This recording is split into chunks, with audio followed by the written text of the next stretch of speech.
Juliane Block and I'm the director of the Inner District, and you're watching our first episode, Scapegoat, and this is part 2. Part 2 comes immediately after, or is like immediately starting where part 1 stopped, by Adam coming out of the basement like a man who finds himself in a basement with some strange device embedded in his leg, which is like a time bomb. And he doesn't know how he got there and what he's doing there. So he tries to find his way out, and he's surprising a homeless woman, who I play myself. And they have a conversation going on. So what we basically tried in this second part is giving a couple of background information. But the best is to embed the background information, the exposition, in some conflict. The conflict in this particular scenery is that the man comes up and he wants to know what's happening to him. He wants to, of course, like go back where he came from, which is home somewhere.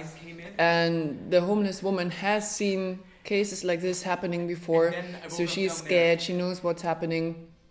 She doesn't want to have anything to do with him. However, this man just invaded her house, her home. She's living in this abandoned house. Berlin in 2020, it's just like 1.2 million people left, which means a lot of abandoned places. And we built this scenery right in front of the staircase for 2 reasons. One is we knew like it's an easy shooting location, we can deal with people just passing by, but the second one is also it's still very confined, and the audio is easily done because it's not so roomy, it's not so big like, for example, the entry hall. And like a last reason was also we knew we have access to stuff like to just to just make it a little bit like it's really her home. We need a little bit of junk garbage we could just lay out. And funny enough, there's some guys bringing newspapers every time, and once in a while they just dump the entire pile in one of the garbage bins.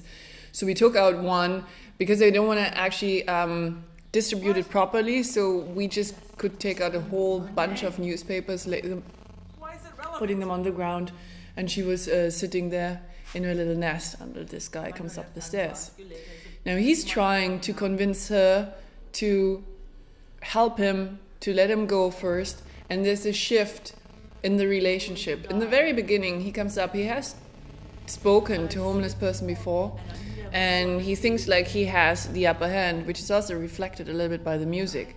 Now then, she's just not taking down the knife, and at some point he also realizes she has something to say to him about the nature of this device in his leg and might be able to help him.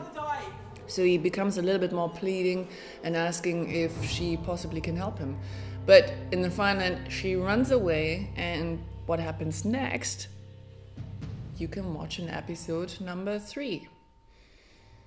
So I hope you enjoyed it. Watch episode 1, 2, 3, and there's another one, an action episode, coming up very soon. And if you like it, you can still help us until the 12th of October at indiegogo.com/theinnerdistrict.